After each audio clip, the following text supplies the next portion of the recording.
খায়বার বিজয়ের আগের রাতে নবী সাল্লাল্লাহু আলাইহি ওয়াসাল্লাম বলেছিলেন যে আগামীকাল সকালে আমি এমন একজনের হাতে ইসলামের পতাকা তুলে দিব যাকে আল্লাহও ভালোবাসেন, তার নবীও ভালোবাসে,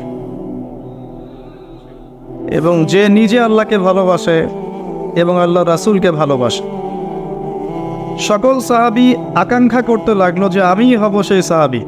উমর রাদিয়াল্লাহু আনহু আকাঙ্ক্ষা করতে লাগলেন হয়তো আমিই হব সেই সাহাবী যার হাতে আল্লাহ রাসূল সাল্লাল্লাহু আলাইহি ওয়াসাল্লাম পতাকা তুলে দিবেন। ফজরের নামাজের পরে নবী সাল্লাল্লাহু আলাইহি ওয়াসাল্লাম যখন আমরা রাসূলের নাম শুনবো, দরুদ পড়ব, অন্ততপক্ষে সাল্লাল্লাহু আলাইহি ওয়াসাল্লামটুকু বলবো। ফজরের নামাজের পর নবী সাল্লাল্লাহু আলাইহি ওয়াসাল্লাম বললেন, আলী কোথায় রাদিয়াল্লাহু আনহু, আলী কোথায়? বলা হলো যে আলী রাদিয়াল্লাহু আনহুর চোখ উঠেছে, চোখের সমস্যা হয়েছে। নবী করিম সাল্লাল্লাহু আলাইহি ওয়াসাল্লাম তাকে ডেকে আনতে বললেন, তাকে ডেকে নিয়ে আসো। তাকে ডেকে আনা হলো। দেখা গেল তার চোখের অবস্থা আমার চেয়ে অনেক খারাপ। চোখটা ফুলে গেছে এবং লাল হয়ে গেছে। মরুভূমিতে চোখ ওঠা কিন্তু খুব ভালো একটা সিমটম না। অনেক ভাইরাস থাকে, এগুলো ইফেক্টেড হয়ে গেলে চোখটা উঠে যায়। যুদ্ধের মাঠে তার চোখ উঠে গেছে এবং চোখের ব্যথায় তিনি কাতরাচ্ছেন। নবী সাল্লাল্লাহু আলাইহি ওয়াসাল্লাম তাকে ডাকলেন, ডেকে তার মুখের পবিত্র থুথু, যেটাকে আমরা লালা বলি, এই পবিত্র লালা মোবারক আলী রাদিয়াল্লাহু আনহুর চোখের মধ্যে লাগিয়ে দিলেন। লাগানোর সাথে সাথেই আলী রাদিয়াল্লাহু আনহু নিজেই বলছেন যে লাগানোর সাথে সাথেই আমার এমন মনে হলো যে আমি এই চোখে বেশি দেখতে পারছি আগের চোখের চাই। তা আমাদের চোখে তো আর সেই লালা লাগানোর মানুষ নাই। তো আমরা সেই মানুষটার শানে দরুদ পড়তে পারি, আশা করা যায় আল্লাহ পাক এই উসিলায় আমাদের চোখটাও ঠিক করে দিতে পারেন। আমরা সবাই একবার দরুদ পড়ি, আল্লাহুম্মা সাল্লি আলা মুহাম্মাদ ওয়া আলা আলি মুহাম্মাদ কামা সাল্লাইতা আলা ইব্রাহিম ওয়া আলা আলি ইব্রাহিম ইন্নাকা হামিদুম মাজিদ। আল্লাহুম্মা বারিক আলা মুহাম্মাদ ওয়া আলা আলি মুহাম্মাদ কামা বারাকতা আলা ইব্রাহিম ওয়া আলা আলি ইব্রাহিম ইন্নাকা হামিদুম মাজিদ। নবী করিম সাল্লাল্লাহু আলাইহি ওয়াসাল্লাম একটা হাদিসের মধ্যে বলেছেন, কেউ যদি রাসূলুল্লাহ সাল্লাল্লাহু আলাইহি ওয়াসাল্লামের উপরে একবার দরুদ শরীফ পড়ে, আল্লাহ রাব্বুল আলামিন তাকে 10 বার রহম করবেন ইনশাআল্লাহ। তার আমলনামা থেকে 10টা পাপকে মিটিয়ে ফেলা হবে এবং তার আমলনামায় 10টা পুণ্য বা নেকি লিখে দেওয়া হবে। তার মর্যাদা আল্লাহ পাক 10 গুণ বৃদ্ধি করে দিবেন ইনশাআল্লাহ। আরেকটা হাদিসে নবী সাল্লাল্লাহু আলাইহি ওয়াসাল্লাম বলেছেন, সবচেয়ে কৃপণ সেই ব্যক্তি যার সামনে মুহাম্মদ সাল্লাল্লাহু আলাইহি ওয়াসাল্লামের নাম উচ্চারিত হয়েছে কিন্তু সে তার শানে দরুদ পড়ে নাই। এর চেয়ে কৃপণ কোনো ব্যক্তি পৃথিবীতে নাই। আল্লাহ রাব্বুল আলামিনের স্পেশাল এক শ্রেণীর ফেরেশতা আছেন, মালায়েকা, যারা উম্মতের দরুদগুলোকে কালেক্ট করতে থাকেন। যখনই কেউ দরুদ পড়ে এবং সালাম পেশ করে নবী সাল্লাল্লাহু আলাইহি ওয়াসাল্লামের উপরে, এই স্পেশাল শ্রেণীর ফেরেশতারা এগুলো সংগ্রহ করে নবী সাল্লাল্লাহু আলাইহি ওয়াসাল্লামের কাছে পৌঁছে দেন এবং তিনি জবাব দিয়ে থাকেন, সালামের উত্তর দিয়ে থাকেন। আরেকটা হাদিস আমি বলেছিলাম এই সিজনে, আবারও বলছি, নবী করিম সাল্লাল্লাহু আলাইহি ওয়াসাল্লাম মিম্বরের প্রথম সিঁড়িতে তখন বলছেন আমিন, আবার দ্বিতীয় সিঁড়িতে গিয়ে বলছেন আমিন, তৃতীয় সিঁড়িতে গিয়ে বলছেন আমিন। সাহাবায়ে কেরাম রাদিয়াল্লাহু আনহুম জিজ্ঞাসা করলেন, আপনাকে তো কখনো এমন করতে দেখিনি, সিঁড়িতে উঠে আপনি আমিন বলছেন কেন? নবী করিম সাল্লাল্লাহু আলাইহি ওয়াসাল্লাম বলছেন, যখন আমি প্রথম সিঁড়িতে আছি তখন জিবরাইল আলাইহিস সালাম এসে আমাকে বললেন, ধ্বংস হোক সেই ব্যক্তি যে তার পিতামাতাকে পেয়েছে বা দুজনের একজনকে পেয়েছে, তাদের খেদমত করে জান্নাত লাভ করতে পারেনি, সে ব্যক্তি ধ্বংস হোক। আমি বলেছি আমিন। আমরা যে যুগে বসে আছি এখন, এই যুগের মধ্যে আপনি দেখবেন দিন দিন এই সমস্যাটা বাড়ছে, যে পিতা মাতার সাথে এখন দাস দাসীর মতো আচরণ করা হয়। আর আমরা যারা যুবক আছি তাদের অনেকেই মনে করে যে তারা পিতামাতার বিরুদ্ধে তাদের মত প্রকাশের স্বাধীনতা রাখে, এমনটা তারা মনে করে। অনেক ক্ষেত্রে দেখা যায় যে পিতা বা যে মা কষ্টের পর কষ্ট সহ্য করে তাদেরকে বড় করলো, শেষ বয়সে গিয়ে সেই পিতামাতাকেই এই সন্তান বৃদ্ধাশ্রমে পাঠিয়ে দিচ্ছে। আবার এখানে কিছু কিছু ক্ষেত্রে পিতা মাতাদেরও কিছু দোষ আছে, তারাও সন্তানদেরকে সঠিক আদর্শে বড় করতে পারেন নাই। কোরআন এবং সুন্নাহর আদর্শে বড় না করার কারণে সারা জীবন কষ্ট করার পর সেই সন্তানই তাকে পাঠিয়ে দিচ্ছে বৃদ্ধাশ্রমে, কখনো কখনো লাইভে এসে আত্মহত্যা করতে হচ্ছে। এগুলো শেষ জামানার সাইন। আর কোন সাইনের জন্য অপেক্ষা করছেন? রাসূল সাল্লাল্লাহু আলাইহি ওয়াসাল্লাম বলেছেন যে আখিরুজ জামানে পিতামাতার সাথে দাস দাসীর মতো আচরণ করা হবে। সম্পত্তির জন্যে সন্তান মাকে হত্যা করবে, পিতাকে হত্যা করবে। সম্পত্তির জন্যে ভাই ভাইকে হত্যা করবে, প্রতিবেশীকে হত্যা করবে। এগুলো সব আখিরুজ জামানের নিদর্শন। আর কোন নিদর্শনের জন্য অপেক্ষা করছেন? নবী করিম সাল্লাল্লাহু আলাইহি ওয়াসাল্লাম বলেছেন, শেষ জামানায় মেয়েরা কাপড় পরবে, তারপরেও নগ্ন থাকবে। আর কোন নিদর্শনের জন্য অপেক্ষা করছেন? নবী সাল্লাল্লাহু আলাইহি ওয়াসাল্লাম বলেছেন, وأن ترى الحفاة العراة العالة رياء الشاء يتطاولون في البنيان।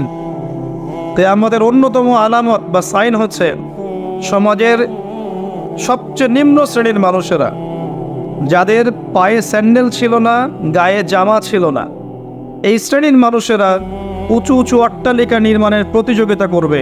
ফান্তাজিরিস সাআহ, তখন কিয়ামতের অপেক্ষা করো। বিগত 300 বছরের বিশ্বের দিকে তাকিয়ে দেখবেন, যাদের এক সময়ে গায়ের জামা ছিল না, তারা আজকে 100-200 তলা বিল্ডিং করেছে। প্রতিটা সেক্টরেই, ব্যক্তিগত জীবনে এমন হয়েছে, পারিবারিকভাবে হয়েছে, সামাজিকভাবে হয়েছে, ওয়ার্ল্ড অ্যাফেয়ার্সের ক্ষেত্রেও হয়েছে। এমন অনেক কান্ট্রি ছিল যেই কান্ট্রির মাথাপিছু আয় ছিল একদম নিম্নমানের, হঠাৎ করে তেলের কুয়া পেয়ে গেল, বিক্রি করে করে করে করে 100 তলা, 200 তলা, 300 তলা। কে কাটছে বেশি বিল্ডিং করবে, ভোগবিলাসী জীবনযাপনে ব্যস্ত হয়ে গেল এবং পশ্চিমাদেরকে বন্ধু বানিয়ে নিল, মুসলিমদের সম্পদ ওদের হাতে তুলে দিল। সব চলছে।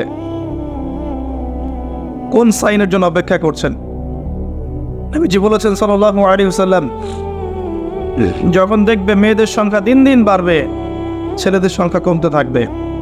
যখন দেখবে মেয়েরা ছেলেদের পোশাক পরবে আর ছেলেরা মেয়েদের পোশাক পরবে। যখন মানুষ মাদক দ্রব্যকে হালাল করে নেবে, মানুষ মদ খাবে, নাম রাখবে ভিন্ন, মদের নাম উল্টা রেখে মদ খাবে। মানুষ জেনা করবে, জেনাকে বৈধ মনে করে করবে। এখনকার যে জেনারেশন ফ্রি মিক্সিংয়ে আছে, গার্লফ্রেন্ডের সাথে অ্যাফেয়ার করে, জেনা করে, পর্ন দেখে, পতিতালয়ে যায়, এরা জেনাকে হালালই মনে করে। এদের মধ্যে কেউই মনে করে না যে গার্লফ্রেন্ড বয়ফ্রেন্ডের সম্পর্কটা না যায়, সেটা মনে করে না। এদেরকে শেখানো হয়েছে এটা পবিত্র প্রেম, এদেরকে শেখানো হয়েছে এটা পবিত্র প্রেমের সম্পর্ক। এবং বিভিন্ন মুভিজ দেখে দেখে, গান শুনে শুনে, পর্ন দেখে দেখে, পশ্চিমা সংস্কৃতি এবং অপসংস্কৃতি দেখে দেখে এদের মাইন্ডসেট তেমন হয়ে গেছে, এরা এটাকে হালাল মনে করছে। আজকের টাটকা নিউজ হচ্ছে যে বিগত 8 দিনে এদেশের মাটিতে 41টা শিশুকে ধর্ষণ করা হয়েছে। আমি অনেক দিন আগে বলেছিলাম, যখন ফ্রি মিক্সিং বাড়বে, নারী পুরুষের এই অবাধ মেলামেশা বাড়বে, তখন ধর্ষণ ডে বাই ডে বাড়তে থাকবে, জেনা ডে বাই ডে বাড়তে থাকবে। এবং যত বেশি মেয়েরা বেপরদায় বাইরে ঘুরবে এবং পুরুষের পোশাক পরে ঘুরবে এবং এমন পোশাক পরে ঘুরবে যেই পোশাক পরেও তারা নগ্ন, তত বেশি ধর্ষণ বাড়বে, আর জেনা বাড়বে, পরকীয়া বাড়বে, ব্যভিচার বাড়বে। এগুলো যখন বাড়বে, বাড়তে বাড়তে এমন একটা পর্যায়ে যাবে যে মানুষ মেয়েদের দিক থেকে আকর্ষণ হারিয়ে ফেলবে, তখন ছেলে ছেলের সাথে জেনা করবে। এটা এখনকার নতুন সমস্যা। পুরো বিশ্ব জুড়ে এই সমস্যা চলছে, ইনক্লুডিং আমাদের কান্ট্রিতেও এই সমস্যা চলছে। সমকামীরা এখন অধিকার খুঁজছে, তাদের সংগঠন আছে, তারা অধিকারের আন্দোলন করতে চেষ্টা করছে, এবং বিশ্বের মিডিয়াগুলো বোঝাচ্ছে মানুষকে যে এটা হচ্ছে মানুষের ব্যক্তি স্বাধীনতা, বাক স্বাধীনতা। একজন মানুষ চাইলেই একটা ছেলেকেও বিয়ে করতে পারে, চাইলে মেয়েকেও বিয়ে করতে পারে। বলে নাউযুবিল্লাহ। এদের পরিণতি কী হবে সেটাও শুনে রাখেন। একটা সম্প্রদায় ছিল বিশ্বের বুকে, ইতিহাস কোরআনে আছে, ইতিহাস হিস্ট্রি ডিপার্টমেন্টে নাই। প্রকৃত ইতিহাস আল কোরআনে আছে, যেই ইতিহাস 100% সত্য, এখানে মিথ্যা লেশ মাত্র নাই। কোরআনের পাতায় পাতায় বিচরণ করেন, একটা সম্প্রদায় পাবেন, কওমে লূত। লূত আলাইহিস সালামের কওম, সাদুম গোত্র, সাদুম। এখনকার জর্ডান, এই জর্ডানের পাশে একটা সাগর আছে, ডেড সি বা মৃত সাগর। এই সাগরের পাশে এদের কলোনি ছিল। এখানে আল্লাহ রাব্বুল আলামিন লূত আলাইহিস সালামকে নবী হিসেবে পাঠান। লূত আলাইহিস সালাম তাদেরকে দাওয়াত দেন, তাদেরকে বোঝান, তোমরা এমন একটা পাপ করছো যেই পাপ বিশ্বে কখনো কেউ করে নাই। তোমরা মহিলাদের সঙ্গ বাদ দিয়ে ছেলেদের কাছে যাচ্ছ। তিনি এত বড় মনের নবী ছিলেন, যিনি এমনভাবে বলেছেন যে যদি তোমাদের বিয়ে করতে হয়, প্রয়োজনে আমার মেয়েদেরকে বিয়ে করে নাও। হ্যাঁ, তোমাদের যদি বিয়ে করতে চাও আমার মেয়েকে বিয়ে করে নাও, তাও পাপ কাজে যেও না। কত বড় মনের নবী হলে কথা বলতে পারেন। উম্মাকে বোঝাচ্ছেন তোমরা সমকামিতায় যেও না, পবিত্র সম্পর্কে থাকো, প্রয়োজনে আমার মেয়েকে বিয়ে করো। চিন্তা করতে পারেন। তার কাছে জিবরাইল আলাইহিস সালাম এবং মিকাইল আলাইহিস সালামকে পাঠানো হলো শিশু, মানে যুবক, ইয়াং যুবকের বেশে, এবং তার কম বাসায় এসেছে। এসে জিবরাইল এবং মিকাইল আলাইহিস সালামকে অফার করছে। কথা কি বুঝতে পারছেন? লূত আলাইহিস সালাম বলছেন, মেহমানদের সামনে আমাকে ছোট করো না, মেহমানদের সামনে আমাকে অপমান করো না, অপদস্থ করো না। তখন এই কম বলছে, লূত তুমি খুব ভালো করেই জানো আমরা কি উদ্দেশ্যে এখানে এসেছি। তখন লূত আলাইহিস সালাম বলছেন, আলাইসা মিনকুম রাজুলুন রশীদ, তোমাদের মধ্যে কি একটা ভালো মানুষ আর বাকি নাই? এরপরে আল্লাহ রাব্বুল আলামিন জিবরাইল এবং মিকাইল আলাইহিস সালামের মাধ্যমে এই পুরো কওমটাকে, জমিনটাকে মাটি থেকে তুলে আকাশে নিয়ে গিয়ে, মহাকাশে নিয়ে গিয়ে পাথর বর্ষণ করে সবগুলোকে থ্যাতলা করে একদম উল্টায় দিলেন জর্ডানের উপরে। ওই জায়গাটা একটা সাগর হয়ে গেছে এখন, তার নাম ডেড সি, মৃত সাগর। যেই সাগরে আপনি ডুববেন না, আপনি লাফ দিলে ওই সাগরে ডুববেন না। ওখানে কোনো প্রাণী জন্ম নেয় না, কোনো প্রাণের অস্তিত্ব নাই সেখানে। এমনভাবে আল্লাহ জায়গাটাকে অভিশপ্ত করে দিলেন। এ হচ্ছে কওমে লূতের শাস্তি। আখিরুজ্জামানেও যেই দেশ বা যেই সমাজ বা যেই ব্যক্তি যে পরিবারের কাজগুলোতে সম্পৃক্ত থাকবে সমকামিতায়, তাদের সেম পরিণত হবে, এটা দেখে নিয়ে, এর কোনো ডাউট নাই, এটা হবেই। আর শেষ জামানায় যারা সুদের মধ্য দিয়ে আল্লাহ এবং তার রাসূলের সাথে যুদ্ধ করছে, তাদেরও একই পরিণত হবে। এটা সময়ের অপেক্ষা মাত্র। এখন আপনি আর কোন সাইনের জন্য অপেক্ষা করছেন? যখন সমকামিতা দিন দিন বাড়তে থাকবে, এর সাথে আরেকটা সমস্যা বাড়বে, সেটা হচ্ছে চাইল্ড অ্যাবিউজিং বা শিশুদেরকে ধর্ষণ করা। ডে বাই ডে বিগত 8 দিনে এখানেই 42 জন শিশুকে ধর্ষণ করা হয়েছে, রিপোর্ট, সেকুলার মিডিয়া রিপোর্ট। আমাদের মেয়ে সন্তানদেরকে কার কোলে তুলে দিচ্ছেন? আপনার বাচ্চা সেফ না। কি পরিমাণ মানসিকতা নিচু হয়ে গেছে আমাদের, খেয়াল করে দেখেন। বিয়েকে কঠিন করে দেওয়া হয়েছে, জেনাকে উন্মুক্ত করে দেওয়া হয়েছে, ফ্রি মিক্সিংটাকে উন্মুক্ত করে দেওয়া হয়েছে, এবং এটাকে আমরা অ্যাপ্রিসিয়েট করছি, উৎসাহিত করছি। প্রত্যেক ঘরে ঘরে ছেলেমেয়েরা এখন ফ্রি মিক্সিংয়ের বয়ফ্রেন্ড গার্লফ্রেন্ড সম্পর্কে জেনায় লিপ্ত হচ্ছে, বই এক্সচেঞ্জ করছে, নোট এক্সচেঞ্জ করছে, একসাথে পড়াশোনা করছে, কফি খাচ্ছে, ঘুরছে ফিরছে, ডেটিং করছে, এক পর্যায়ে বেডে গিয়ে সেক্সুয়াল সম্পর্ক করছে, এবং এটাকে আমরা বলছি পবিত্র প্রেম। নাউযুবিল্লাহ। এবং এটি স্কুল লাইফ থেকে শুরু হয়ে কলেজ, বিশ্ববিদ্যালয়, চাকরি ক্ষেত্র, ব্যবসা ক্ষেত্র, প্রতিটা সেক্টরে ছড়িয়ে পড়েছে। ইভেন দেখা যায় পলিটিক্যাল মিছিলের মধ্যেও মেয়ের সামনে পিছনে ছেলেরা। প্রতিটা সেক্টরে ফ্রি মিক্সিং, এভাবে কাঠামো নষ্ট করে দেওয়া হয়েছে। এর উপরে আবার আছে পর্নোগ্রাফি, যার মধ্য দিয়ে যুব সমাজকে পশু বানিয়ে ফেলা হয়েছে। যে মানুষ পর্ন আসক্ত সে কখনো একটা মেয়ের দিকে সম্মানের চোখে তাকাতে পারে না। তার কাছে মনে হয় মেয়ে হচ্ছে একটা গোশতের টুকরা, একে ভক্ষণ করতে হবে, ভোগ করতে হবে, এতটুকুই। আমরা যখন আমাদের মায়ের দিকে তাকাই, আমরা কি এরকম ভোগের দৃষ্টিতে তাকাই? আমার বোনের দিকে যখন তাকাই, তাকে কি ভোগের দৃষ্টিতে তাকাই? ইভেন আপনার হালাল বিয়ে করে স্ত্রী, তার দিকে যখন আপনি তাকান, একটা ভালোবাসা প্রেম নিয়ে তাকান, এটা কি ভোগের মতো, পশুত্বের দৃষ্টি? কিন্তু একটা ধর্ষক যখন একটা ভিকটিমের দিকে তাকায়, তার দৃষ্টিটা হচ্ছে একটা পশুত্বের দৃষ্টি। এই দুইটা দৃষ্টির পার্থক্য আমরা বুঝতে পারছি না।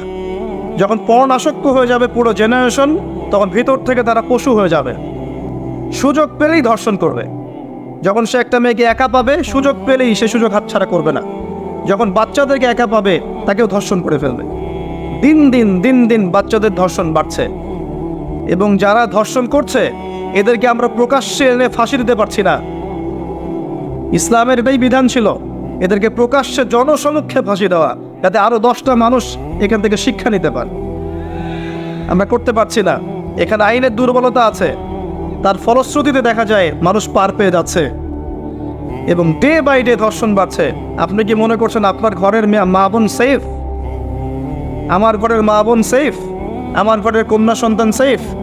আমরা পৃথিবী থেকে চলে যাওয়ার পরে আগামী 10, 20, 30 বছর পর কোন বিশ্বরা ফেস করবে আল্লাহ ভালো জানেন। কারো কোনো ফিকির আছে? আমরা পড়ে আছি ছোটোখাটো বিষয়ে ইখতিলাফ নিয়ে, কে কাকে গালি দিব, কে কাকে গীবত করব, কার তহমত দিব, কে কোথায় হাত বাঁধবো, আমিন জোরে বলবো না আস্তে বলবো, মৌলিক সমস্যাগুলো নিয়ে মানুষের মাথা ব্যথা কমে গেছে। এবং আপোষে অভ্যন্তরীণ ইখতিলাফ, বিভক্তি করতে করতে আমরা মুসলিম উম্মাকে কেটে আজকে টুকরা টুকরা করে ফেলেছি। না আছে কোনো ইউনিটি, না আছে কোনো ঐক্য, না কোনো ইমারা, না কোনো জামা। আমরা বিভক্ত জীবনযাপন করছি, আর সমস্যাগুলো বাড়তেই আছে। কে সলিউশন দিবে? গভর্নমেন্টের একার পক্ষে কি সলিউশন দেওয়া সম্ভব? প্রশাসনের একার পক্ষে সব সমস্যা ডিল করা সম্ভব? যদি আমরা প্রত্যেকে যার যার অবস্থান থেকে সচেতন না হই, দায়িত্ব পালন না করি, তাহলে আমাদের এই পুরো সমাজটা নষ্ট হয়ে যাবে। সমাজ নষ্ট হয়ে গেলে আমরাও ভালো থাকতে পারবো না। আমার ঘরেও সেই বিষ বাষ্প আসবে। সমাজ যদি ধ্বংস হয়ে যায়, আমার ঘরও সেফ থাকবে না, আমার ঘরেও সেই ফিতনা আসবে, তখন আমাকেও ভিকটিম হতে হবে। এগুলো আখিরুজ্জামানের sign. Day by day rape বাড়বে, দেখবেন চাইল্ড অ্যাবিউজিং বাড়ছে। আমি আপনাকে এর পরের লেভেলটাও বলে দিচ্ছি, মিলিয়ে নিয়ে আজ থেকে 5-10 বছর পরে ইনশাআল্লাহ তাআলা। যে মানুষগুলো বাহ্যিক জ্ঞান এবং অভ্যন্তরীণ জ্ঞানকে কাজে লাগিয়ে আল্লাহর নূর দিয়ে পৃথিবীটাকে দেখবে, তারা আপনাকে আগামী দিন সম্পর্কে কিছুটা হলেও সতর্ক করতে পারবে ইনশাআল্লাহ। আর আমি অনেক দিন বলেছি, বাহ্যিক নলেজ আপনি বই পড়ে পেতে পারেন, আলেম ওলামার সোহবতে গিয়ে পড়তে পারেন, কনস্ট্রাকটিভ সিলেবাসে পড়াশোনা করলে করতে পারেন, কিন্তু ইন্টারনাল নলেজ আল্লাহর পক্ষ থেকে আসে। যখন আসবে, কখন আসবে? যখন আপনার কলবের মধ্যে আল্লাহর নূর থাকবে। নূর কখন থাকবে? যখন একটা কলব বেশি বেশি আল্লাহ জিকির করে, যখন বেশি বেশি মানুষ কোরআন তেলাওয়াত করে, কোরআন নিয়ে ভাবে, চিন্তা করে, গবেষণা করে, হাদিস নিয়ে ভাবে, ফিকির করে, তাদাব্বুর করে, তাফাক্কুর করে। যখন একটা কলবের মধ্যে হিংসা থাকে না, বিদ্বেষ থাকে না, রিয়া অহংকার থাকে না, লোক দেখানো বিষয় থাকে না, দুনিয়ার প্রেম থাকে না, মোহ থাকে না, তখন কলবের মধ্যে নূর আসে। এই নূর যখন আসবে, তখন আপনি খিদির আলাইহিস সালামের মতো দূর পর্যন্ত দেখতে পারবেন ইনশাআল্লাহ। কেন নৌকা ফুটা করা হয়েছে, কেন এই বাচ্চাকে হত্যা করা হয়েছে, আর কেন দেয়াল নির্মাণ করা হয়েছে, আপনি খিদিরের মতো বুঝতে পারবেন আলাইহিস সালাম, যেটা মূসা আলাইহিস সালাম বুঝতে পারেন নাই। আমার কথা কি ধরতে পারেন? সূরা কাফের মধ্যে এটা আছে না? মূসা আলাইহিস সালামের কাছে বাহ্যিক দৃষ্টি ছিল, আর খিদির আলাইহিস সালামের কাছে বাহ্যিক জ্ঞান, ইন্টারনাল অবজারভেশন দুটোই ছিল। তাই তিনি অনেক দূর পর্যন্ত দেখতে পেরেছেন। আল্লাহ নূর যখন আসবে কলবে, আপনিও দেখতে পারবেন। আগামীতে কি হবে আপনাকে আমি একটু ধারণা দিচ্ছি। আগামীতে ইনশাল্লাহ দেখবেন চাইল্ড অ্যাবিউজিং এর সাথে সাথে মানুষ গবাদি পশুর সাথে জেনা করা শুরু করে। আল্লাহর ভরসা করে কথাটা বলে যাচ্ছে, মিলিয়ে নিয়ে। একটা দিন বলেছিলাম অনেক দিন আগে, আজকে থেকে 5 থেকে 7 বছর আগে, যে একটা সময় আসবে যখন সমাজের মধ্যে ক্যাশ, কাগজের টাকা বলে কিছু থাকবে না। একটা সোসাইটি আসবে ক্যাশলেস সোসাইটি, খালি ডিজিট পার করবেন, জাস্ট ডিজিট পাস করবেন, electronic money, everywhere electronic money. আসবে বিটকয়েন, আসবে ক্রিপ্টোকারেন্সি, সবচেয়ে ডেঞ্জারাস বিষয় হচ্ছে ক্রিপ্টোকারেন্সির, যে ক্রিপ্টোকারেন্সির উপরে গভর্নমেন্টের কোনো নিয়ন্ত্রণ থাকবে না।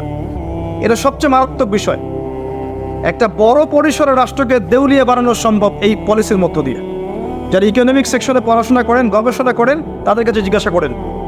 আর তাদের কাছে জিজ্ঞাসা করেন যারা নর্মাল ইকোনমিক্সের সাথে ইসলামিক ইকোনমিক্স জানে, তাদেরকে জিজ্ঞাসা করবেন। একমুখী শিক্ষায় শিক্ষিতদেরকে জিজ্ঞাসা করলে আপনি সলিউশন পাবেন না। বাংলাদেশে সবচেয়ে ভালো বিষয় হচ্ছে মেবি 2006 বা 2012 বা 14 সালটা আমার ঠিক মনে নাই, এই ক্রিপ্টোকারেন্সির ইউজিংটাকে বাংলাদেশ গভর্নমেন্ট হারাম করেছিল এবং অনেক দূরদর্শিতার পরিচয় দিয়েছেন এখানে। আমি ধন্যবাদ জানি তাদেরকে। যতদিন যাবে এই ফিতনাগুলো বাড়তে থাকবে, মানুষকে লুটে নেওয়া হবে এভাবে। আপনার আমার সম্পদ সুদের মধ্য দিয়ে লুটে নেওয়া হয়েছে, সম্পদ পেপার মানির মধ্য দিয়েও সাক করা হয়েছে। পৃথিবীর একটা অংশ দিন দিন ধনী হয়েছে, আর একটা অংশ ডে বাই ডে প্রপার্টি ডিস্ট্রিবিউশনের মধ্যে চলে গেছে। এগুলো বুঝতে আরও সময় লাগবে, আরও দিন যেতে দেন, 5 বছর 10 বছর যাক, আপনারা নিজেরাই বুঝতে পারবেন ইনশাআল্লাহ তাআলা। বিষয়টা হচ্ছে যে এগুলো ভবিষ্যৎবাণী নয়, এগুলো বর্তমান। যখন মানুষ বাহ্যিক এবং অভ্যন্তরীণ জ্ঞান রাখবে না, তার কাছে বর্তমানের ঘটনাকে ভবিষ্যৎ মনে হবে।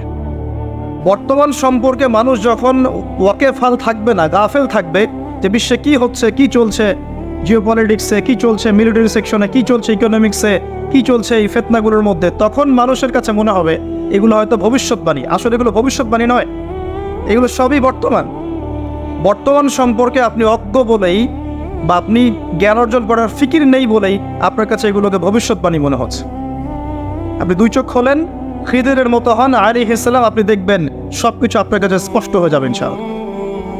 আমরা এমন একটা সময় বাস করছি যেখানে আখিরুজ্জামানের ম্যাক্সিমাম সাইনগুলো দেখা যাচ্ছে। ম্যাক্সিমাম ডে বাই ডে আপনি ধর্ষণের বৃদ্ধি দেখতে পারবেন, ডে বাই ডে আপনি জেনা বাড়বে দেখবেন, মাদকদ্রব্য মানুষ বেশি বেশি খাবে। একটা মানুষ খুঁজে পাবেন না যে ব্যক্তি সুদ থেকে 100% মুক্ত থাকতে পারবে, একটা মানুষও পাবেন না। কিসের দাড়ি আর কিসের আমার টুপি আর কিসের জুব্বা, এগুলো বাদ দেন, বাহ্যিক বিষয় বাদ দেন, ইন্টারনালে আসেন। মনে করেন আমি একটা বাসায় ভাড়া থাকি, এখন বাসার মালিক লোন নিয়ে বাড়ি করেছে, আমার মতো আরও 10টা ভাড়াটিয়া আছে, সবার টাকা নিয়ে সে লোন শোধ করছে। পরোক্ষভাবে আমিও সুদ খাচ্ছি, এখানে আমিও সুদের সাথে সম্পৃক্ত আছি। এটা সেই জামানা যে জামানা সম্পর্কে নবী সাল্লাল্লাহু আলাইহি ওয়াসাল্লাম বলেছিলেন যে ব্যক্তি সুদ থেকে দূরে থাকতে চাইবে, আখিরুজ্জামানে তার গায়েও সুদের ছিটাফোঁটা গিয়ে লাগবে, কেউ মুক্ত থাকতে পারবেন না। টপ টু বটম দেখবেন সুদি কারবারের সয়লাব। আর কেন রাগ হচ্ছেন আমার সাথে? আল্লাহ রাব্বুল আলামিন পবিত্র কোরআনে বলেছেন, ইয়া আইয়ুহাল্লাযীনা আমানু, আমি আপনাকে আল্লাহর কালামটুকু শোনাতে এসেছি। জোর করে কাউকে কিছু মানানো যায়? এটা ইসলাম শেখায়? ইসলাম তরবারির জোরে কোনো কিছুকে মানতে শেখায়? ইসলাম শুধু দাওয়াত দিতে শেখায়। ফাযাক্কির ইন্নামা আনতা মুযাক্কির, শুধু অনুবাদ করতে চাচ্ছি আল্লাহর কথা। যে কোনো আলেমের কাছে গিয়ে অনুবাদের সত্যতা যাচাই করে নিয়েন। আল্লাহ বলছেন, ইয়া আইয়ুহাল্লাযীনা আমানু, হে মুমিনগণ, ইত্তাকুল্লাহ, তোমরা আল্লাহকে ভয় করো। ওয়া যারু মা বাকিয়া মিনার রিবা, সুদগুলো ছেড়ে দাও, সুদের অবশিষ্ট অংশগুলো ছেড়ে দাও। ইন কুনতুম মুমিনিন, যদি প্রকৃত অর্থে মুমিন হয়ে থাকো। ওয়া ইন লাম তাফআলু, যদি তোমরা এই কাজটা না করো, অর্থাৎ সুদ না ছেড়ে দাও। ওয়া ইন লাম তাফআলু, যদি তোমরা সুদ না ছাড়ো। কে বলছেন? ফাযানু বিহারবিন মিনাল্লাহি ওয়া রাসূলিহি, তাহলে আল্লাহ এবং তার রাসূলের সাথে যুদ্ধের ঘোষণা শুনে রাখো। Path is yours, the road is yours, রাস্তা আপনার, পথ আপনার। চুজ ইউর পাথ, আপনি আপনার রাস্তা সিলেক্ট করেন। আপনি আল্লাহর সাথে যুদ্ধ করবেন, তার নবীর সাথে যুদ্ধ করবেন, নাকি এগুলো ছেড়ে দিয়ে আল্লাহওয়ালা হবেন? আপনার সিদ্ধান্ত। কে আপনাকে বাধ্য করবে? কেউ নেই বাধ্য করার, কেউ বাধ্য করবেন আপনাকে। এটা আপনি ফিকির করবেন সারা জীবন যে হারাম রিজিকটা আপনি খাচ্ছেন, এইটা দিয়ে কি আপনার হজটা কবুল হবে কিনা, এটা দিয়ে আপনার উমরাটা কবুল হবে কিনা, এই টাকায় যখন সন্তান সন্ততি বড় হবে এরাও আল্লাহওয়ালা হবে কিনা, আপনি ফিকির করেন। আপনি চিন্তা করেন যে নবী মুহাম্মদ সাল্লাল্লাহু আলাইহি ওয়াসাল্লাম জেনা শব্দটা মুখ থেকে বলতেও লজ্জা পেতেন, জানেন? আমাদের নবীজি জেনা শব্দটা মুখ দিয়ে বলতেও লজ্জা পেতেন। একজন সাহাবী এসেছেন, এসে বলেছেন যে আমি অন্যায় করেছি ইয়া রাসূলুল্লাহ, আমি অন্যায় করেছি ইয়া রাসূলুল্লাহ, আমাকে পবিত্র করুন, দুনিয়াতে আমাকে শাস্তি দিয়ে দিন, পরকালে আমাকে কোনো শাস্তি দিয়েন না। নবীজি মুখ ফিরিয়ে নেন, একবার ডানে একবার বামে, মুখ ফিরিয়ে নেন, তার কথা যেন তিনি শুনছেন না। হ্যাঁ যাও, বাসায় গিয়ে ক্ষমা চাও, আল্লাহ মাফ করে দিবেন। কিন্তু সেই ব্যক্তি নাছরবান্দা, না আমাকে পবিত্র করেন, আমি অন্যায় করেছি, হুদুদ কায়েম করেন। তখন নবীজি বাধ্য হয়ে বলছেন, আবিকা মাজনুন, তুমি কি পাগল? তখন সেই ব্যক্তি বলছেন, না ইয়া রাসূলুল্লাহ, আমি পাগল নই, আমি অন্যায় করেছি, আমাকে পবিত্র করেন। কি তাড়না, যাতে আল্লাহর কাছে তাকে পরকালে শাস্তি পেতে না হয়, দুনিয়াতে শাস্তি দিয়ে দেন। কি তাড়না! এরকম মানুষ আছে এখন? চিন্তা করেন। তখন নবীজি বলছেন, এই কথাটা শোনেন, নবী সাল্লাল্লাহু আলাইহি ওয়াসাল্লাম বলছেন, তুমি কি করেছো? তুমি কি এমন কাজ করেছো? লিসেন, তুমি কি এমন কাজ করেছো? সুরমা দানি থেকে সুরমা বের করার সময় আমরা যেভাবে বের করি, তুমি কি এমন কিছু করেছো? আমি কি বুঝাতে পারছি? এখানে সবাই অ্যাডাল্ট, ব্যাখ্যা করার প্রয়োজন আছে? সুরমা দানি থেকে সুরমা বের করার জন্য আমরা যা করি, তুমি কি তেমন কিছু করেছো? খেয়াল করে দেখেন, প্রিয় নবী সাল্লাল্লাহু আলাইহি ওয়াসাল্লাম মুখে জিনা শব্দটা বলছেন না, বলতেও চাচ্ছেন না। তিনি এত উচ্চ মানের ভদ্র মানুষ, সুবহানাল্লাহ সাল্লাল্লাহু আলাইহি ওয়াসাল্লাম। সেই নবীর একটা কথা আপনাকে শোনাই। সেই নবীজি বলেছেন সহিহ বুখারীর হাদিসে যে সুদের পাপের ৭৩টা শাখা আছে, যার সবচেয়ে নিম্ন শাখা নিজের মায়ের সাথে জিনা করা। আমি কিভাবে আপনাকে বোঝাবো যে এটা তিনি কত বড় পাপ করেছেন? কাদের জন্যে? স্ত্রীর জন্যে? স্ত্রীর জন্যে খাচ্ছে? সন্তানের জন্য খাচ্ছে? পরবর্তী প্রজন্ম মানুষ করার জন্যে, বা দুনিয়ার স্বার্থে? বিশ্বাস করেন, ওয়াল্লাহি আল্লাহর কসম করে বলছি, বিশ্বাস করেন, আপনার ইন্তেকালের পরে 40 দিন সময় লাগবে না এদের আপনাকে ভুলে যেতে। ওয়াল্লাহি আল্লাহর কসম করে বলছি, এই মানুষগুলোর কেউই আপনার প্রকৃত অর্থে আপন নন। আপনার অবস্থানকে তারা ভালোবাসে, আপনাকে তারা ভালোবাসে না। আপনাকে শুধু আপনার রব আল্লাহ ভালোবাসেন। আপনি তার উপর তাওয়াক্কুল করে হারাম ছেড়ে দেন, আপনাকে আল্লাহ পাক বেহিসাব রিজিক দেবে ইনশাআল্লাহ তাআলা। মানুষের অবস্থানকে মূল্যায়ন করে, আপনার পরে তার আপনাকে মনে রাখবে না। আপনি আমি যদি আজকে পৃথিবীতে নাও থাকতাম, আমরা পৃথিবীতে নাও থাকতাম, পৃথিবীর ঘূর্ণন কমে যেত না। পৃথিবী ঘুরতই, রাত হতো, দিন আসতোই, আমাদের স্ত্রী সন্তানরা বেঁচে থাকতো, মা বোনরা বেঁচে থাকতো, সবাই যার যার জায়গায় ঠিকই থাকতো, আমরাই থাকতাম না। এটাই বাস্তবতা, এটাই দুনিয়ার নির্মম বাস্তবতা। তাহলে এই দুনিয়ার সংক্ষিপ্ত জীবনে কাদের কথা চিন্তা করে আপনি আল্লাহর অবাধ্যতা করছেন? কাদের কথা চিন্তা করে? স্ত্রী সন্তান পরিবার পরিজন ছেড়ে দেন, আল্লাহর ওয়াস্তে হারাম ছেড়ে দেন, হালালে চলে আসেন। আমরা ইসলাম নিয়ে অনেক বড় বড় কথা বলি, কিন্তু সবচেয়ে বড় কথাটা হচ্ছে এই আয়াতটা, যেটা আমি তেলাওয়াত করতে যাচ্ছি। ইয়া আইয়ুহাল্লাযীনা আমানু, হে মুমিনগণ, আলাইকুম আনফুসাকুম, তোমরা নিজেরা আগে নিজেদের নফসটাকে ঠিক করো। নিজেরা ভালো হও, পরের দিকে আঙ্গুল পরে উঠাও। নিজেরা ঠিক হও, নিজে আগে জ্ঞান অর্জন করি, নিজে আগে আমল করি, নিজে আগে হালাল খাই, নিজে পরিবার ঠিক করি, নিজে আমি দ্বীন ইসলামের জন্য ক্ষুদ্র পরিসরে কিছু করার চেষ্টা করি, অন্যের ভুলের দিকে আঙ্গুল পরে উঠাই। দেখবেন ইনশাআল্লাহ প্রত্যেকে যদি নিজের ফিকির করি, আস্তে আস্তে সমাজ ঠিক হয়ে যাবে ইনশাআল্লাহ। নিজে ঠিক না হলে কিচ্ছু ঠিক হবে না। আর নিজে ঠিক না হয়ে মানুষকে ঠিক করতে যাওয়া ঠিক নয়। একটা বাতি যখন জ্বলবে, একটা বাতি থেকে আরো অনেক বাতি জ্বলবে ইনশাআল্লাহ। আল্লাহ পাক আমাদের সবাইকে হালাল রিজিক অন্বেষণ করার তৌফিক এনায়েত করুন, আমিন। যাদের হালাল রিজিকের সমস্যা আছে, আল্লাহ পাক যেন বেহিসাব রিজিকের ব্যবস্থা করে দেন, আমিন। এগুলো আখিরুজ জামানের সাইন। আপনি কোন সাইনের জন্য অপেক্ষা করছেন? বেশি থেকে বেশি মানুষকে হত্যা করা হবে আখিরুজ জামানে, বেশি থেকে বেশি। শুধু প্রথম বিশ্বযুদ্ধের ইতিহাস পড়ে দেখেন, কত কোটি মানুষকে হত্যা করা হয়েছে। দ্বিতীয় বিশ্বযুদ্ধের ইতিহাস পড়ে দেখেন, তার চেয়ে বেশি মানুষকে হত্যা করা হয়েছে। আর সামনে তো আসতে যাচ্ছে নিউক্লিয়ার ওয়ার। সামনে আল্লাহু আ'লাম কত বছর বাকি আছে। বিশ্বের পররাষ্ট্রনীতি যারা বোঝে, মিলিটারি সায়েন্স যারা বোঝে, পলিটিক্স যারা বোঝে, তারাও আজকে একমত যে বিশ্ব একটা তৃতীয় বিশ্বযুদ্ধের মুখে দাঁড়িয়ে আছে। যে কোনো সময় ম্যাসাকার অবস্থা হয়ে যেতে পারে। আমরা চাই না হোক, আমরা কখনো চাইব না এটা হোক, কারণ হলে পরে বিশ্ববাসী আর এই পৃথিবীটা পাবে না। হলে পরে বিশ্ববাসী আর এই পৃথিবী পাবে না। তবে দুটো হাদিস না বললে আমানতের হক আদায় হবে না। নবী সাল্লাল্লাহু আলাইহি ওয়াসাল্লাম বলেছেন, ইউফ্রেটিস নদী অচিরেই তার সোনা বের করে দিবে। কোথায় ইউফ্রেটিস নদী? কোথায়? ইরাক, ফোরাত ফোরাত ইউফ্রেটিস অচিরেই তার সোনা বের করে দিবে। আজ পর্যন্ত কি দিয়েছে? তার মানে এটা সামনে, নাকি এটা নিয়ে আর বলার দরকার নাই? কিছু মানুষের বক্তব্য এমন, এগুলো হাদিসের পাতা আছে, থাক, এগুলো নিয়ে পড়াশোনা করার দরকার নেই। তাহলে এগুলো কি করব? ধুবো আর পানি খাবো? পানিতে ভিজাবো আর পানি খাবো? ইউফ্রেটিস তার স্বর্ণের পাহাড় বের করে দিবে। নবী সাল্লাল্লাহু আলাইহি ওয়াসাল্লাম বলছেন, এই সোনাকে কেন্দ্র করে 80টা দেশ একত্রে যুদ্ধ লিপ্ত হবে। কতটা দেশ? 80টা দেশ, 80টা ফ্ল্যাগ, 80টা পতাকা বলেছেন। পতাকা এখন কোথায় দেখতে পারবেন আপনি? 80টা আলাদা আলাদা রাষ্ট্র। নবীজি বলেছেন, এখানে প্রত্যেক 100 জনের মধ্যে, এই যুদ্ধে যারা অংশ নেবে তাদের প্রতি 100 জনের মধ্যে 99 জন মানুষ মারা যাবে। বিশ্ব কি এমন কোনো যুদ্ধ এখনো দেখেছে যেখানে 99% মানুষ মারা গেছে? আর আপনাকে এটা বোঝার জন্য পিএইচডি করতে হবে না যে ঢাল তলোয়ারের যুদ্ধ হলে বা AK-47 যুদ্ধ হলে কখনো কি 99% মানুষ মারা যাবে? নিঃসন্দেহে এমন কোনো অস্ত্র সেখানে থাকতে হবে যেটা পড়লে ম্যাসাকার হয়ে যাবে, যেটাকে আমরা বলি থার্মোনিউক্লিয়ার ওয়েপেন্স অথবা নিউক্লিয়ার ওয়েপেন্স। এমন কিছু থাকতে পারে। আর বিশ্বের এখন পরাশক্তিগুলোর হাতে এগুলো আছে। যদি একজন ছুড়ে দেয়, অন্য পরাশক্তি কি বসে থাকবে? সুবহানাল্লাহ। আর মাহফিলের মধ্যে অনেক ডিটেলস ওয়ার্ল্ড অ্যাফেয়ার্সের কথা বলা যায় না।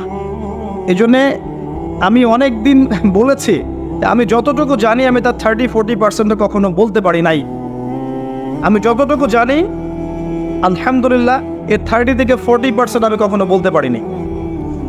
আর এই ভয়েও বলি না যে আমি যা বলেছি তার মধ্যে এখন মনে হয় 50-60-70% আমি আমল করতে পারছি না। এই ভয়ে আমি কথা বলতে চাচ্ছি না। কথা কি বুঝতে পারছেন? মানুষ সেটাই বলবে যা সে আমল করবে। কঠিন একটা সিচুয়েশন। নবী সাল্লাল্লাহু আলাইহি ওয়াসাল্লাম এরকম একটা ভবিষ্যৎবাণী করে গেছে, বেশি থেকে বেশি মানুষ মারা যাবে। এখানেই 80টা দেশ একত্রিত হয়ে 99% মানুষ মারা যাবে, কমব্যাটেন্ট যারা ওই যুদ্ধে অংশ নেবে। আর একটা কথা, নবীজি মুসলিমদেরকে বলেছেন তারা যেন এই সোনার ধার কাছেও না যায় এবং এই সোনাকে কেন্দ্র করে এই যুদ্ধে তারা যেন হাত না লাগায়, এদের সাথে জড়িত না হয়। মুসলিম প্রতিটা রাষ্ট্রের এখানে হেদায়েত আছে। মুসলিমরা যেন এদের সাথে যুক্ত না হয়। সিম্পল, মুসলিমরা আলাদা থাকবে, পৃথক। ওরা মারামারি করে মারা যায়, যান। একটা দেশ অস্ট্রিয়া হাঙ্গেরি, ওখানে রাজপুত্র হাঁটছে, তার স্ত্রী পাশে, হঠাৎ করে গুলি আসলো, তারা ডেড। এখন অস্ট্রিয়া হাঙ্গেরি 14 দিন সময় দিয়েছে, হত্যাকারীকে খুঁজে বের করতে হবে, না পারলে পাশের রাষ্ট্রকে আক্রমণ করব। পাশের রাষ্ট্রকে তার আক্রমণ করে দিল। এটা 1914 সালের দিকের ঘটনা, সামার অফ 1914, জুন জুলাই মাসের দিকের ঘটনা, 1914 দিকের ঘটনা। তারপরে কি হলো শোনেন, পাশের রাষ্ট্রকে আক্রমণ করা হলো। পাশের রাষ্ট্রের বন্ধু রাষ্ট্র ছিল রাশিয়া। পাশের রাষ্ট্রটার বন্ধু রাষ্ট্র রাশিয়া। রাশিয়া বলছে আমার বন্ধুকে আঘাত করলে আমি কিন্তু চুপ থাকবো না। কথা বুঝতে পারছেন? এবার অস্ট্রিয়া হাঙ্গেরির বন্ধু হচ্ছে জার্মানি, সে বলছে আমার বন্ধুকে আঘাত করলে আমিও চুপ থাকবো না। এবার ফ্রান্স বলছে রাশিয়া আমার বন্ধু, অতএব আমিও চুপ থাকবো না। Germany, Austria Hungary, Russia, France, যুদ্ধ লেগে গেল। তারপরে যুদ্ধ যোগ দিচ্ছে ব্রিটেন, তারপরে আসছে আমেরিকা, তারপরে মাঝখান থেকে বেলজিয়াম। অনেক ঘটনা, একটা ঘটনাকে কেন্দ্র করে, একটা অনিয়ন। 5-6 বছর যুদ্ধ হলো, যুদ্ধের শেষে দেখা গেল যে 2-4 কোটি মানুষ মরে শেষ। এই আখিরুজ্জামান, এটা প্রথম বিশ্বযুদ্ধের হিস্ট্রি পড়ে দেখেন। এভাবে সেকেন্ড ওয়ার্ল্ড ওয়ারটা পড়েন। নবী যেটা বলে গেছেন 1400 বছর আগে যে আখিরুজ্জামানে হারাজ বেড়ে যাবে। হারাজ, হারাজ মানে হত্যাকাণ্ড। মানুষ মারা যাবে, যে মরবে সেও জানবে না কেন মরলাম, যে মারবে সেও বলতে পারবে না কি জন্য মারলাম। এইভাবে অবস্থা। নবীজি এমনভাবে বলেছেন যে সন্তান বাবাকে হত্যা করবে, সন্তান বাবাকে হত্যা করবে, সন্তান মাকে হত্যা করবে, ভাই ভাইকে হত্যা করবে, প্রতিবেশীকে হত্যা করবে। বিনা অপরাধে মানুষকে মেরে ফেলা হবে। এখন কোন সাইনের অপেক্ষা করছে? কিসের অপেক্ষা করছে? যতগুলো বলেছি এনাফ আপনার বোঝার জন্যে যে এই ওয়ার্ল্ড আর আগের বিশ্বের মতো নাই। এখানে ডে বাই ডে আখিরুজ্জামানের সাইনগুলো উন্মোচিত হচ্ছে এবং যত দিন যাবে এগুলো আরো বাড়বে, কমবে না। করণীয় কি আসলে? এগুলো আলোচনা করার কারণ কি? হাত গুটিয়ে বসে থাকা, নাকি হতাশ হয়ে যাওয়া যে না পৃথিবীর সামনে সময় নাই, আমি চুপচাপ বসে থাকি, এমন কি বিষয়টা? সাহাবায়ে কেরাম রাদিয়াল্লাহু আনহুম কিয়ামতের সাইনগুলো নিয়ে কথা বলতেন কেন? হতাশ হয়ে?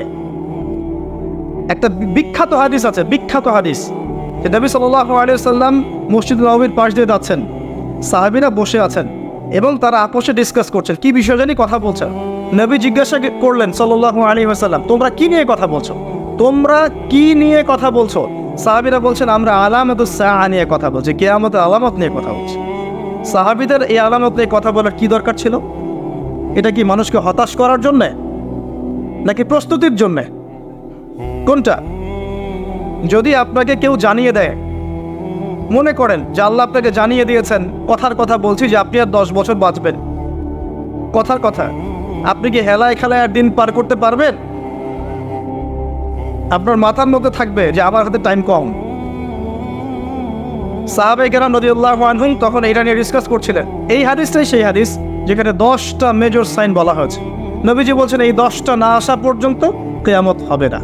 কি 10টা? 1 নম্বরে বলা হয়েছে যে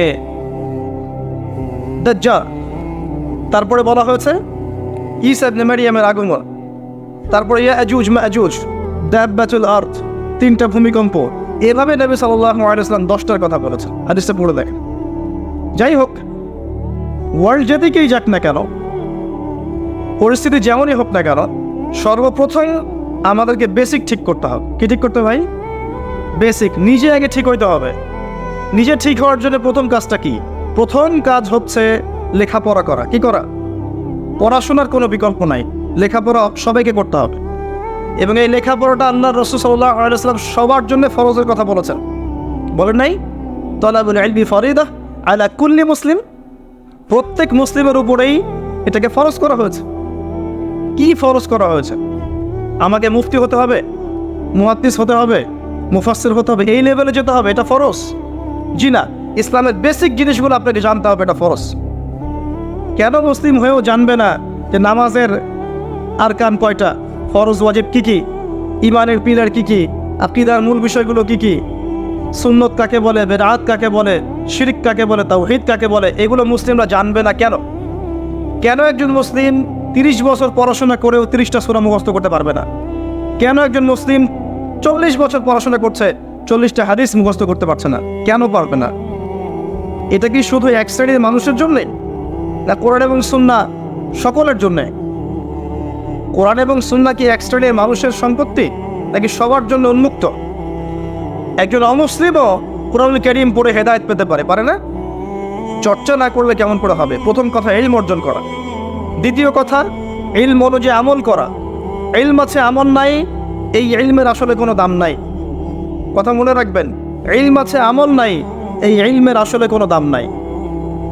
আরেকটা কথা হচ্ছে ইলম আছে কিন্তু ইলমের অহংকার আছে, এটারও কোনো দাম নাই। ইলম আছে, ইলমের অহংকার আছে, এই ইলমেরও কোনো দাম নাই। আল্লাহ পাক আমাদেরকে ইলম অর্জন করে অহংকার মুক্ত মন নিয়ে আমল করার তৌফিক দান করুন, আমিন। এর পরের দরকার হালাল রিজিক। হালাল রিজিক নাই, আমল করে লাভ নাই। যত আমল করেন সব ইন ভেইন, নষ্ট হয়ে যাবে। যত আমল করেন নষ্ট হয়ে যাবে, পরিবেশটা নষ্ট করেন না। যত আমল করবেন নষ্ট হয়ে যাবে যদি রিজিকটা হালাল না থাকে। এখন একটু অনেস্টলি বলি, আমরা কার কার পরিবারে হালাল রিজিক আছে? কত পার্সেন্ট মানুষের পরিবারে? কতগুলো পরিবার পাবেন সুদহীন, ঘুষহীন, দুর্নীতি করছে না? কতগুলো পরিবার পাবেন? খুবই রেয়ার। যারা ব্যবসা করছে দেখবেন মাপে কম দিচ্ছে। এই যে রমজান আসছে, দেখবেন তেলের লিটার চলে যাবে এত 500, 600, 1000। কি জন্যে? মানে আগেই প্ল্যান করা শেষ, এই রমজান আমাকে কোটিপতি হওয়াই লাগবে, মাল সিন্ডিকেট করা অলরেডি শেষ। ব্যবসায় যদি আপনি মাপে কম দেন, সিন্ডিকেট করেন, কৃত্রিম সংকট তৈরি করেন, গভর্নমেন্টকে বিব্রতকর অবস্থায় ফেলেন, আপনিও সমান অপরাধী এবং এই রিজিকটাও হারাম। ব্যবসা করার পরেও আপনি হারাম রিজিকের মধ্যে আছেন। এই কৃত্রিম সংকট তৈরি করবেন না। আল্লাহর ওয়াস্তে রমজান মাসে মানুষকে আরও বেশি বেশি খাওয়ান, পণ্যের দাম কমিয়ে দেন, মানুষকে কাপড় দেন, খাদ্য দেন, এতিমের পাশে দাঁড়ান, বিধবার খোঁজ নেন, জাকাতগুলো দিয়ে দেন, সাদাকা বেশি বেশি করেন, কোরআন বেশি বেশি তেলাওয়াত করেন, রমজান মাসে আত্মশুদ্ধির পথে হাঁটেন। কেন আপনি রমজান মাসে দুনিয়ার স্বার্থ চিন্তা করবেন? আল্লাহ পাক বোঝার তৌফিক দান করুন। বেসিক কাজ হচ্ছে আমাদের পারিবারিক আদর্শ ঠিক করতে হবে। এটা কঠিন, কারণ ম্যাক্সিমাম পরিবারের লোকজন কথা শোনে না। দেখবেন আপনি ইমানদার, ইমানের পথে চলছেন, পরিবারের লোকজন কথা শুনবে না, এমনটা হতে পারে। এবং এটা সুন্নাহ। নূহ আলাইহিস সালামের জীবনে দেখেন একই সুন্নাহ। লূত আলাইহিস সালামের স্ত্রী ঈমান আনে নাই, নূহ আলাইহিস সালামের স্ত্রী ঈমান আনে নাই, ইব্রাহিম আলাইহিস সালামের বাবা ঈমান আনে নাই, নূহ আলাইহিস সালামের ছেলে ঈমান আনেনি। কোথায় যাবেন?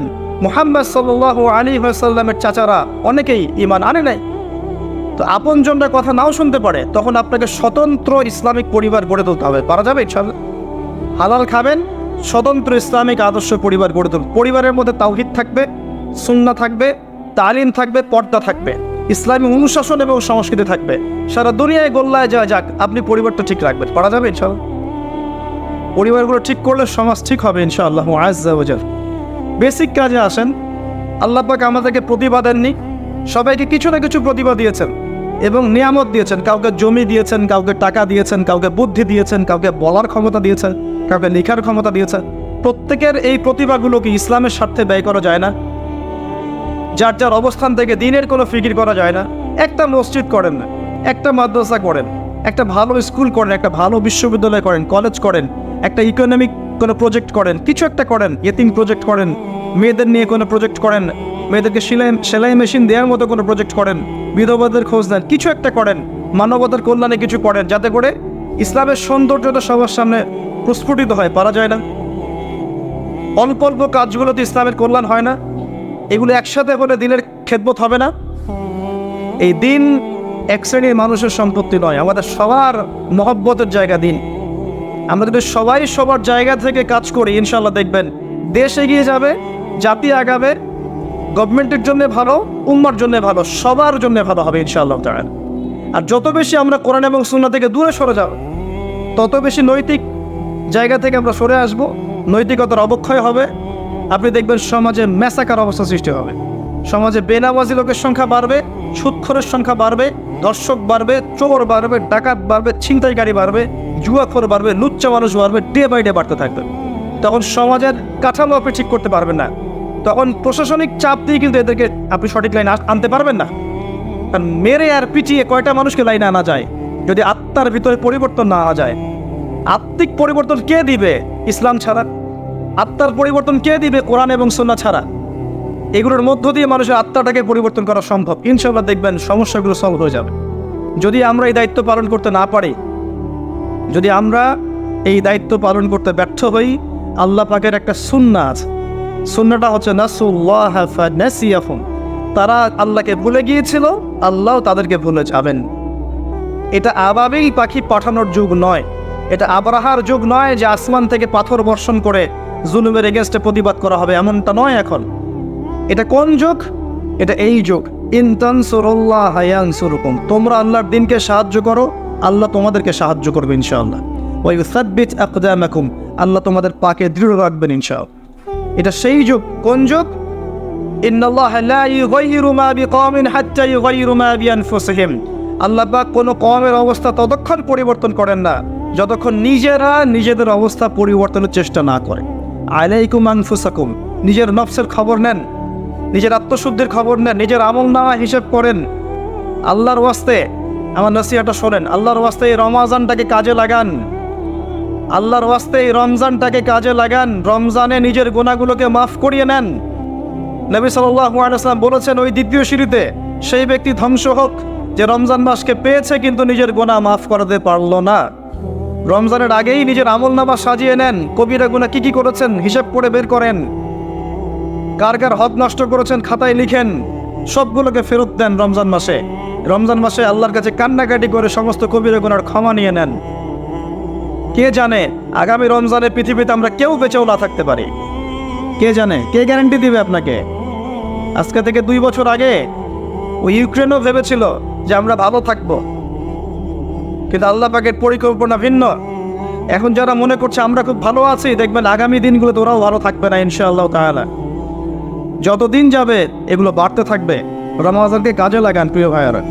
রমজানে আল্লাহর ওয়াস্তে প্রত্যেক দিন এক পারা করে কোরআন পড়েন, প্রত্যেক মাস পুরো মাসে একবার কোরআন খতম করেন, তারাবির নামাজ পড়েন জামায়াতের সাথে, 5 ওয়াক্ত নামাজ পড়েন, বেশি বেশি দান সাদাকা করেন, বেশি বেশি ইফতার করেন, মানুষকে বেশি থেকে বেশি ইফতার করান, কাপড় দেন, খাবার দেন।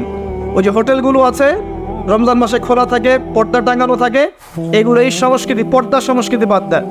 যে জায়গায় পর্দা আনতে হয় সেই জায়গায় নিয়ে আসেন, যেখানে পর্দা দেওয়া লাগে না সেখানে দিয়েন না। পর্দা কোথায় লাগে? পর্দা লাগে নারীর গায়ে, আর আপনি পর্দা ঝুলিয়েছেন হোটেলের মধ্যে যাতে মানুষ গিয়ে খাবার খেতে পারে। এগুলো বয়কট করেন, এগুলোর দরকার নাই। রমজান মাসে বেশি বেশি বাজারে যায়েন না, মাসের বাজার আগে করে ফেলেন। রমজানটাকে কাজে লাগান, সময়টাকে কাজে লাগান। যদি সম্ভব হয় এই মাসে কোরআনটা পুরোটাকে একটু অর্থসহ পড়ার চেষ্টা করেন। আল্লাহর ওয়াস্তে রাসূল সাল্লাল্লাহু আলাইহি ওয়াসাল্লামের সুন্নাহগুলোর উপর আমল করেন, রমজানটা কাজে লাগান। নবীজি বলেছেন সাল্লাল্লাহু আলাইহি ওয়াসাল্লাম, সেই ব্যক্তি ধ্বংস হোক, লিসেন, সেই ব্যক্তি ধ্বংস হোক যে রমজান মাসকে পেয়েছে কিন্তু তাকে পেয়েও নিজের গুনাহগুলোকে মাফ করতে পারে নাই। আরেকটা কথা যেটা বলতে চাচ্ছিলাম, নবীজি বলেছেন সাল্লাল্লাহু আলাইহি ওয়াসাল্লাম, যার সামনে আমার নাম উচ্চারিত হয়েছে কিন্তু আমার নাম শুনেও সে সাল্লাল্লাহু আলাইহি ওয়াসাল্লাম দরুদ পড়ে নাই, সে ব্যক্তিও ধ্বংস হয়ে যাক। নবীজি বলেছেন আমিন। অতএব আলোচনা অনেক লম্বা করলে লম্বা হতে থাকবে, কিন্তু মৌলিক কথাগুলো বলতে বেশি সময় লাগে না। সুদীর্ঘ সময়ে সুরেল আওয়াজ করে, জিকিরের নামে ডিজে জিকির করে, মানুষকে হাসি খুশি দিয়ে রং তামাশা করে মাহফিলের সময় নষ্ট করার কোনো মানে হয় না। এক একটা মাহফিল এক একটা দিনের আমানত, এক একজনের বক্তা এখানে আমানত নিয়ে বসেছে। আমানতের খেয়ানত করলে আল্লাহ পাক তাদেরকে ধরবেন ইনশাআল্লাহ তাআলা। এক একটা মাহফিল এক একটা নিয়ামত।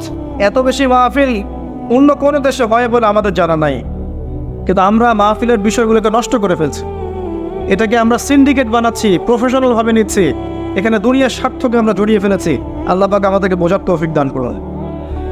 এখানে অনেকেই দেখা যায় অনলি ফর আইওয়ার শোডাউনের জন্য আসে, অনলি ফর জাস্ট একবার দেখার জন্য, চিড়িয়াখানার প্রাণীর মতো সেলফি তোলার জন্য, ভিডিও করার জন্য, ইউটিউবিংয়ের জন্য, ডলার কামাই করার জন্য। কি দরকার আছে? প্রয়োজন নাই। লৌকিকতা ছেড়ে দেন, আল্লাহর জন্য, আল্লাহ দিনের জন্য কাজ করে। আমি অনেক দিন বলেছি, দেখেন বহু মানুষ খ্রিস্টান হচ্ছে, বহু মানুষ কাদিয়ানি হচ্ছে, বহু মানুষ শিয়া হচ্ছে। আপনি কি অনলাইনে জানতে পারেন? পারেন না, কারণ তারা এত শোট আউট করে না। আমরা মনে হয় এক ওয়াক্ত নামাজ পড়লে 10টা ছবি দিয়ে দিই যে আমি আজকে এক ওয়াক্ত নামাজ পড়েছি। এত লৌকিকতা কেন? কি দরকার? এগুলো করতে গেলে ইসলামিক যে ব্যক্তিত্বরা আছে, লৌকিকতা করতে গেলে এবং তাদেরকে নিয়ে বাড়াবাড়ি করতে গেলে মনের মধ্যে রিয়া আসে এবং অহংকার আসতে পারে। এতটুকুই যথেষ্ট ওই মানুষকে ধ্বংস করার জন্য। নবীজি বলেছেন, অন্ধকার রাত্রে কালো পাথরের উপরে কালো পিঁপড়া হেঁটে গেলে যেমন দেখা যায় না, বোঝা যায় না, রিয়া এবং অহংকার এরকম জিনিস সূক্ষ্ম, এগুলো মানুষের মনে আসে, মানুষ বুঝতে পারে না। অতএব লৌকিকতা করবেন না, বেসিক কাজগুলো করেন। আমার কথা যদি একটু হার্শ মনে হয় আল্লাহর ওয়াস্তে ক্ষমা করবেন, কিন্তু বাস্তবতা এরকম। এগুলো বাস্তবতা ইসলাম সেই স্বর্ণযুগে নাই। এখন আমরা একদম বেসিক একটা জায়গায় আছি। এখন ওমর রাদিয়াল্লাহু আনহুর যুগ নয়, আবু বকর সিদ্দিক, উসমান, আলীর যুগ নয়, এমনকি এখন উমাইয়া আব্বাসীয় খেলাফত নয়, উসমানীয় খেলাফত নয়। এখন আমরা এমন একটা জেনারেশনে বাস করছি যে সারা ওয়ার্ল্ডের নেতৃত্ব দিচ্ছে ইসলামের দুশমনরা। এখানে আপনি যদি বেসিক ঠিক না করতে পারেন, 20 তলার স্বপ্ন দেখে লাভ নাই।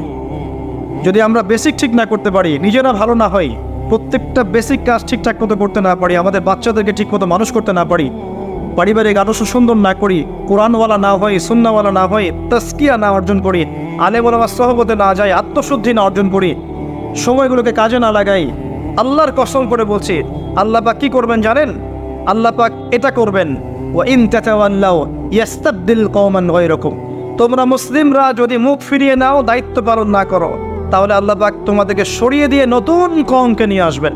সুম্মা লা ইয়াকুনু আমসালাকুম, তারা তোমাদের মতো অপদার্থ হবে না। আমরা কি চাই আল্লাহ পাক আমাদের সবাইকে সরিয়ে দেখ এবং এই সুযোগটা আমরা হাতছাড়া করতে চাই? আমরা কি এই জীবনটা কখনো পাবো ফিরে?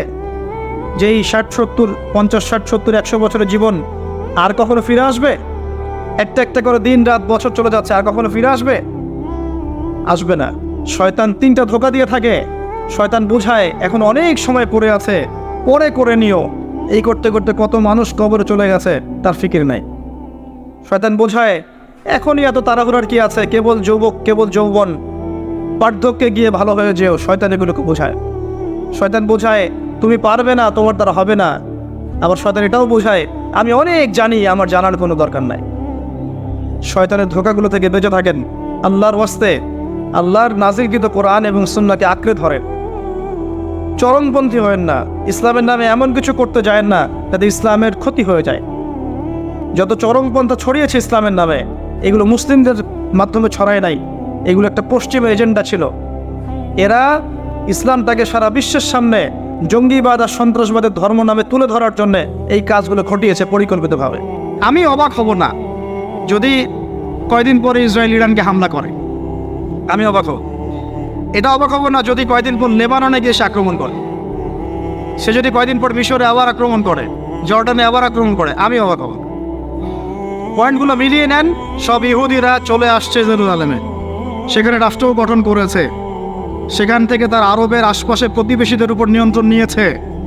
সে দিন দিন তার রাষ্ট্রের আয়তনটাকে বড় করছে না করছে না করছে না করছে না যে শক্তিশালী রুলিং স্টেট হবে তার আয়তন বড় করতে হবে কি হবে না, অথবা আরেকটা অপশন হচ্ছে বিশ্বটাকে ছোট করে নিয়ে আসতে হবে। হয় রাষ্ট্রের আয়তন বড় করতে হবে, না হলে বিশ্বটাকেই ছোট করে নিয়ে আসতে হবে। এই বিশ্বটাকে ছোট করার দুইটা পদ্ধতি তারা বের করেছে। একটা হচ্ছে ইন্টারনেট সেকশন, প্রযুক্তি দিয়ে বিশ্বটাকে ছোট করে নিয়ে আসা, এটা হয়ে গেছে। বিশ্বে এখন ছোট শর্ট জায়গা, এইখান থেকে ওইখানে আপনি যোগাযোগ খুব দ্রুত করতে পারবেন। বিশ্ব ছোট, আপনাকে পায়ে হেঁটে যেতে হবে না। আরেকটা অপশন হচ্ছে পুরো বিশ্বে যুদ্ধ বাঁধিয়ে দিয়ে পুরো বিশ্বের আয়তন ছোট করে ফেলা। আর আমি কনফিডেন্ট আমার বক্তব্যে, এটা আমার ধারণা, আমার ইস্তেহাদও বলতে পারেন, যদিও আমি মুস্তাহিদ নই। আমার ইন্টারপ্রিটেশন, এই শব্দটা ভালো হবে, ইস্তেহাদ না বলে বলছি আমার ইন্টারপ্রিটেশন, যে অচিরেই তারা পুরো বিশ্বে একটা বড় যুদ্ধ বাঁধিয়েই ছাড়বে দেখে, ইনশাআল্লাহ। অচিরেই তারা পুরো বিশ্বে একটা বড় যুদ্ধ না বাঁধানো পর্যন্ত থামবে না।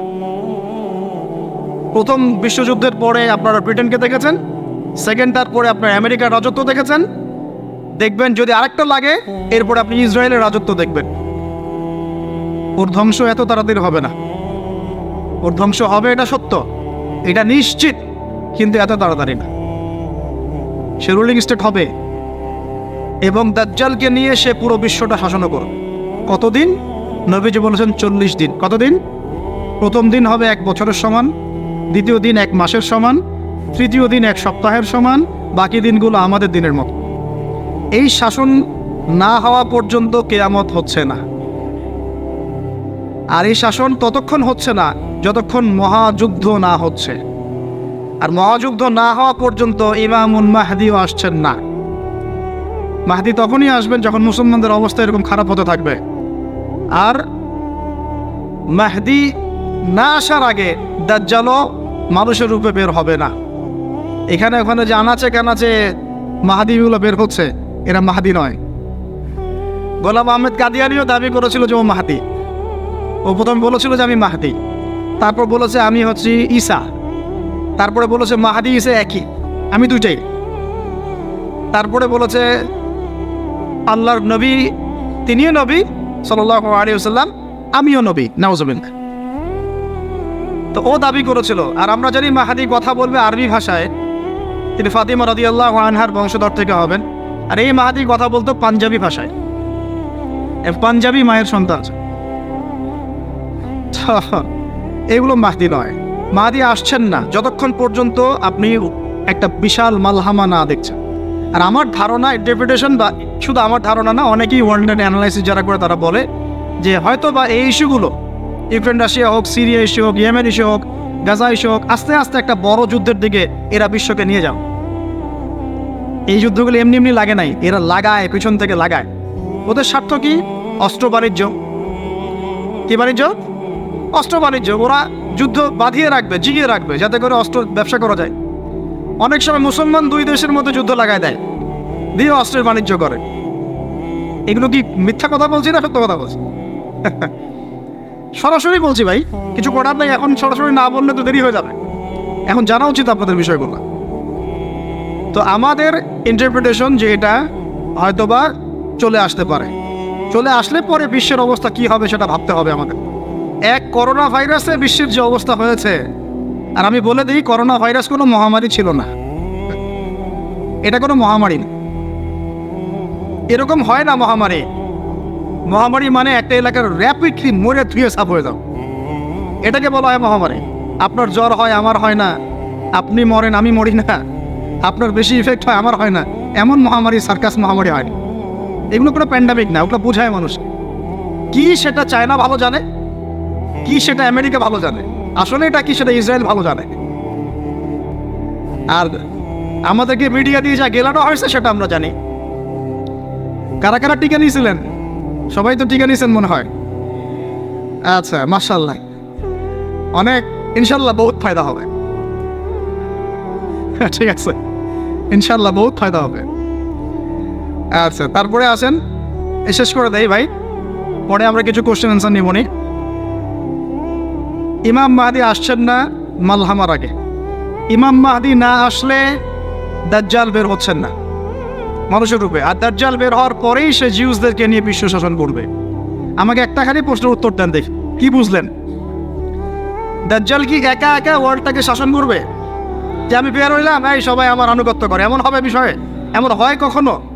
তার অনুসারী লাগে না? এই অনুসারী সম্পর্কে হাদিসে স্পষ্ট বলা হচ্ছে ইহুদিরা ওকে ফলো কর।